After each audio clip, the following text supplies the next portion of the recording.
Hey there. Oh, we got some live ones. How you doing tonight? Would you like to know how I'm doing? I'm terrified, obviously. I'm still new at this. I might look calm. That's just because of all the years of practice I've had at hiding my emotions. See, I used to be an engineer. Yeah. I have a first-class honours degree in computer systems engineering. You never really recover from something like that. Engineers aren't renowned for their sense of humour, so I don't know many engineer jokes. How can you tell when you're talking to an engineer with high self-esteem? He makes eye contact with your shoes.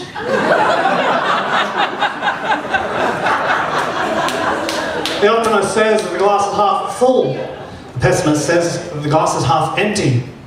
And an engineer refuses to sign off on the shipment of glasses because the final quality inspection showed that the glass is 50% larger than required by the Portable Personal Aqueous Reservoir System Requirement Specification. Like a lot of engineers, I was a real nerd as a kid. I got bullied a lot at school.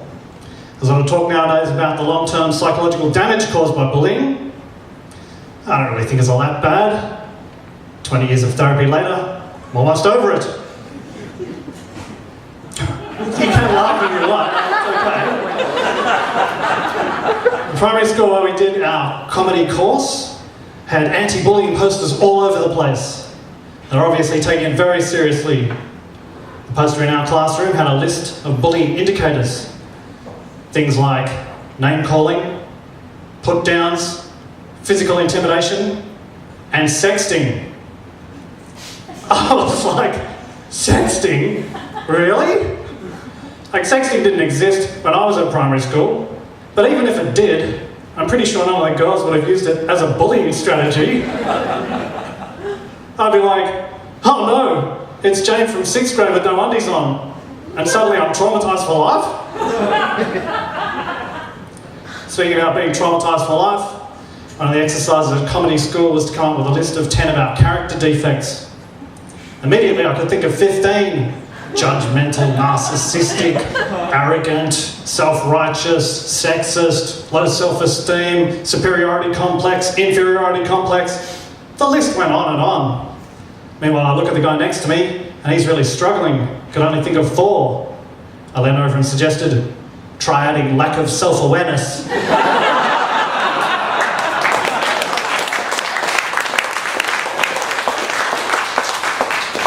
He didn't think that was very funny.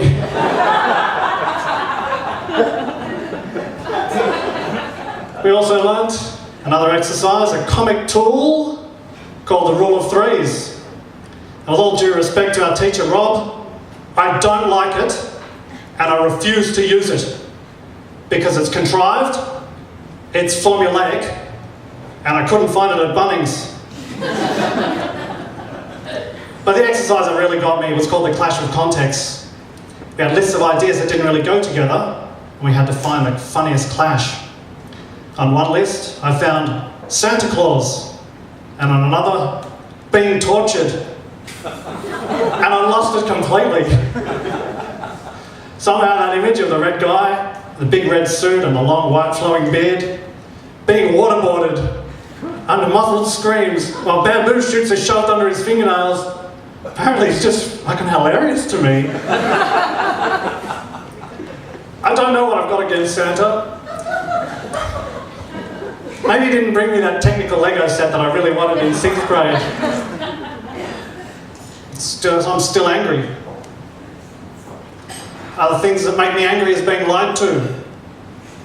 There's lots of things that I was told as a kid that turned out not to be true.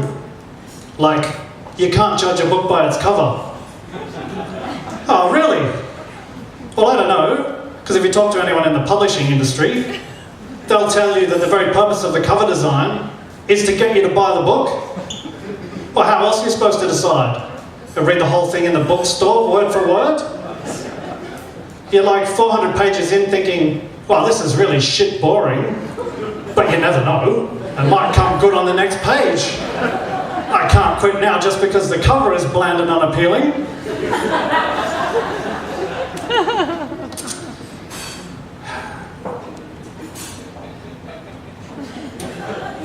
It's going to come to me, trust me. It's going to come to me. Yeah, so, how's your night going? This is the point where if I actually any comic skills and experience, I just start riffing on the audience and picking on you guys while my brain comes up with the rest of my set. So we've done the bit about bullying, and we've done the bit about, what did I just talk about?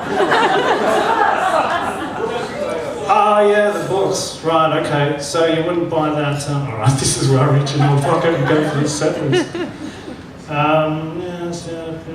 Oh yeah, that's the other one. The other one, the meek shall inherit the earth. I don't really see that happening anytime soon. Mind you, that is a pretty convenient idea to teach other people if you happen to be the person in a position of power. I can't tell you how angry I feel about that. Although, with a little bit more assertiveness therapy, I'm very close. My therapist says I have anger issues.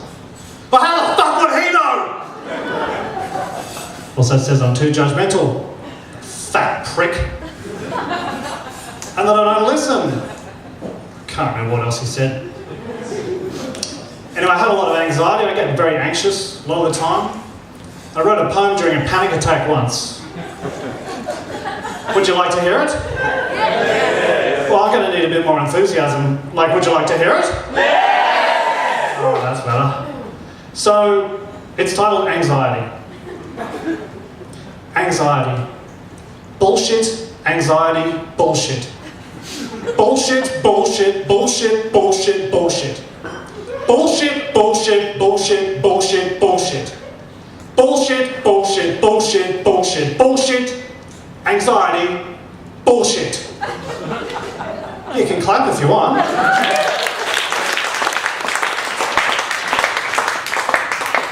Just goes to show it's hard to be really creative during a panic attack. Let alone to do it in iambic pentameter. I'm Graham Stoney. Thanks very much.